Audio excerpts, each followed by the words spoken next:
Halo, salam sejahtera untuk semuanya.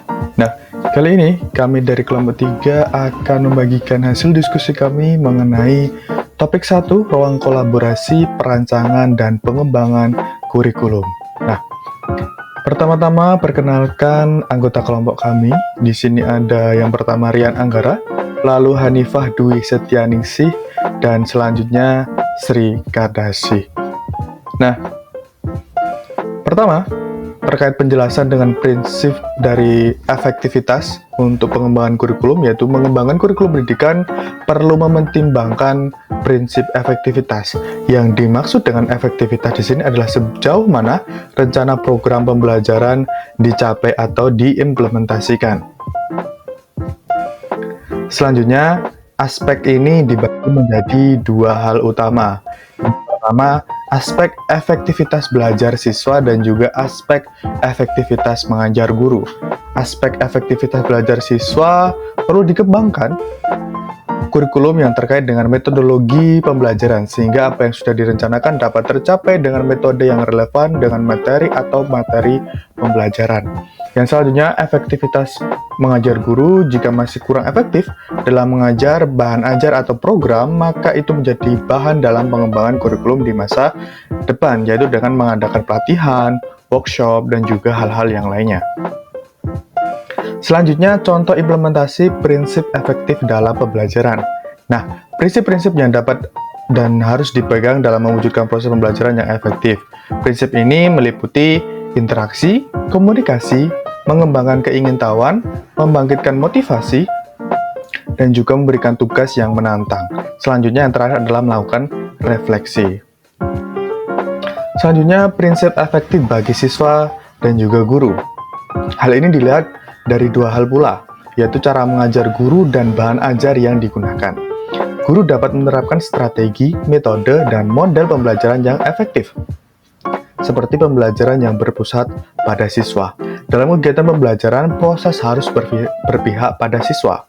Melatih keaktifan siswa seperti melakukan diskusi kelompok atau proyek kolaboratif, memberikan umpan balik kepada siswa secara berkala dapat membantu memahami materi. Dan guru dapat mengaitkan materi pembelajaran dengan kehidupan sehari-hari. Nah, selanjutnya mengenai prinsip relevansi kurikulum di salah satu sekolah. Kami menggunakan penjelasan teknologi sebagai sumber belajar sehingga memungkinkan siswa memiliki wawasan yang luas. Guru dapat menggunakan teknologi untuk membuat media belajar yang menarik. Kurikulum memperhatikan kebutuhan siswa dalam pembelajaran. Prinsip efektivitas digunakan untuk merencanakan pembelajaran. Pemanfaatan keterbatasan sarana dan prasarana secara lebih efektif harus tepat guna oleh siswa untuk meningkatkan pengetahuannya. Nah, selanjutnya pada rumusan prinsip relevansi di sekolah. Rumusan prinsip relevansi di sekolah dilihat dari penerapan dan implementasi di sekolah itu sendiri. Penerapan relevansi dari kurikulum di sekolah dilihat berdasarkan dua aspek, yaitu aspek internal dan juga aspek eksternal. Aspek internal yaitu kesesuaian antar komponen. Kurikulum merupakan suatu sistem yang dibangun oleh subsistem atau komponen tujuan, isi, metode, dan evaluasi untuk mencapai tujuan tertentu, belajar, dan kemampuan siswa. Selanjutnya, aspek eksternal. Aspek eksternal ini penerapan kurikulum di sekolah mencakup mengenai 3 poin, yaitu relevansi sosiologis, relevansi epistemologis, dan juga relevansi psikologis. Nah, secara singkat saja, relevansi sosiologis berarti menggunakan pembelajaran sesuai dengan lingkungan belajar siswa. Selanjutnya, relevansi epistemologis berarti pengembangan kurikulum dan juga penerapannya mengacu pada perkembangan teknologi dan juga ilmu pengetahuan. Selanjutnya, aspek psikologis di sini relevansi dan penerapan kurikulum untuk membangun dan menciptakan kedewasaan dari peserta didik itu sendiri terkait dengan cara mereka berpikir. Selanjutnya, rumusan relevansi di sekolah berdasarkan alasan dan teori relevansi prinsip pengembangan kurikulum, maka kelompok kami memutuskan bahwa poin-poin yang penting terdapat dalam relevansi kurikulum ada beberapa. Yang pertama, sejalan dengan pengembangan IPTEK. Yang kedua, selaras dengan kebudayaan dan lingkungan setempat.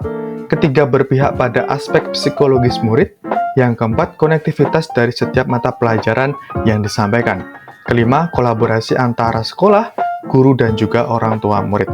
Terkait dengan poin 1-3 sudah kami singgung pada penjelasan sebelumnya, yaitu pengembangan iptek tentu saja agar siswa itu tidak hanya mengerti bagaimana cara menggunakannya, tetapi bisa memiliki pola pikir bahwa mereka kedepannya juga menjadi salah satu kreator atau pencipta dari perkembangan iptek itu sendiri.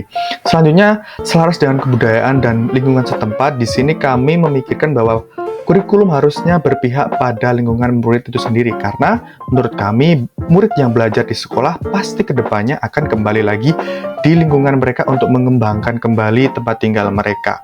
Nah, ketiga, berpihak dengan aspek psikologis murid tadi terkait dengan pendidikan karakter. Karena pendidikan karakter ini penting bagi siswa untuk kedepannya, siswa itu tidak hanya pandai dan juga cakap dan terampil saja, tetapi mereka memiliki karakter dan juga moral yang baik.